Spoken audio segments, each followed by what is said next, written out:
For today's lesson, I wanted to do a little bit more of descendancy research and share this video that Patty Jensen showed me that she had seen. And I think this would be really helpful when we have patrons come in and they want to find a name. And this is something that I'm going to try to work on and see if I can get better at it myself. So I wanted to show you I'm here on Family Search, and I am already signed in. And so I'm going to come down. I'm dragging the sidebar down, and we want to click on this Find Temple Opportunities.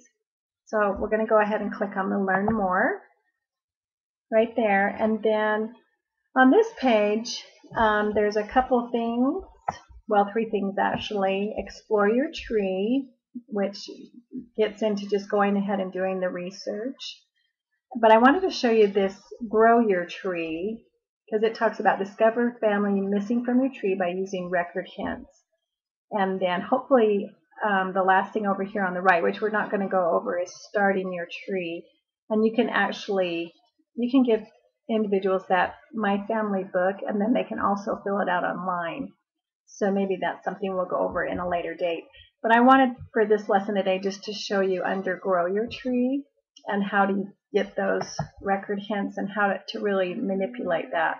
This is a really good video, and I wanted to show you this through this training because it's a YouTube video, so I wasn't sure if you'd be able to see it at the Family History Center. I think they're going to have to change that. So let's go ahead and we'll watch this, and you know what you're seeing. So I'm going to go ahead and do the full screen. It seems like all my family history is done, but I still want to take family names to the temple. I can find names by doing Descendancy Research. Descendancy Research is the process of finding the children, grandchildren, and great-grandchildren of my ancestors. Many of these descendants have not yet been found and are waiting for temple ordinances. I can do temple work for those who were born more than 110 years ago. I start by signing in to FamilySearch.org with the same username and password I use at LDS.org. If you don't have an account, you can register for one here.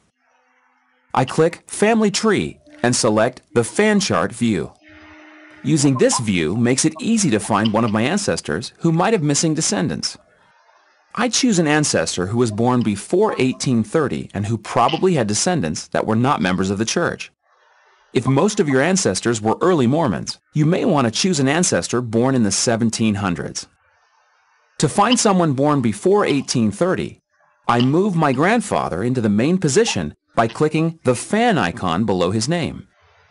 I look through his grandparents and review their person cards. William Greast was born before 1830. He died in Illinois, and his ordinances were performed after he passed away. This information leads me to believe that William was not a member of the church. He may have missing descendants I can find. I move William to the central position and change my view to Descendancy. This lets me see William and his descendants.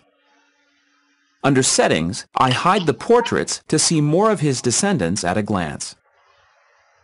I expand the chart to see more of his descendants. These are my cousins.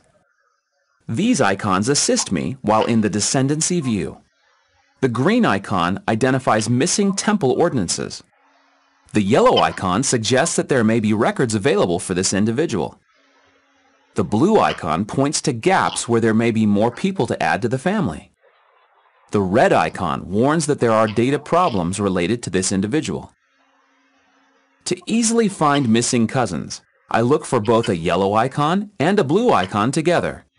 This means there are more records for the person and probably more family members to add. I find a yellow and blue icon listed for one of William's daughters, Rhoda Greast. Rhoda married a man named Albert Graves. The blue icon indicates they probably had children. I can learn whether this is true by finding Albert and Rhoda on a census record.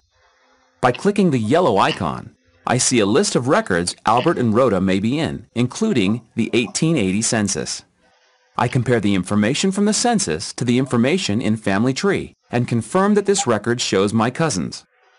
I give a reason why I think this information is correct and attach the record. The census shows that Albert and Rhoda had 4 sons, After I verify this information with other records, I add their sons to the family tree. I do this by clicking Add by each of their names. After adding the sons, I can reserve their ordinances.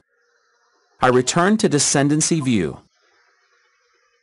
If there are possible duplicate records for a descendant, I need to research that person further. Just a few minutes ago, I thought my family history was done. Now, I have found many ways I can continue building my family tree.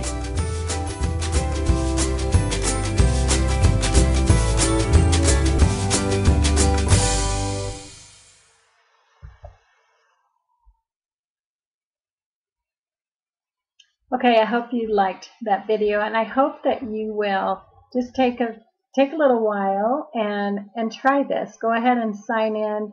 If you need to refer back to this lesson, do that, and then try this. And I think this would really help when patrons come in. I was helping someone the other day, and I know sometimes it's hard to find a name, and I found some areas that he could start working in. But I hope that this will help find things maybe a little bit faster and help us. So hope you're having a great day.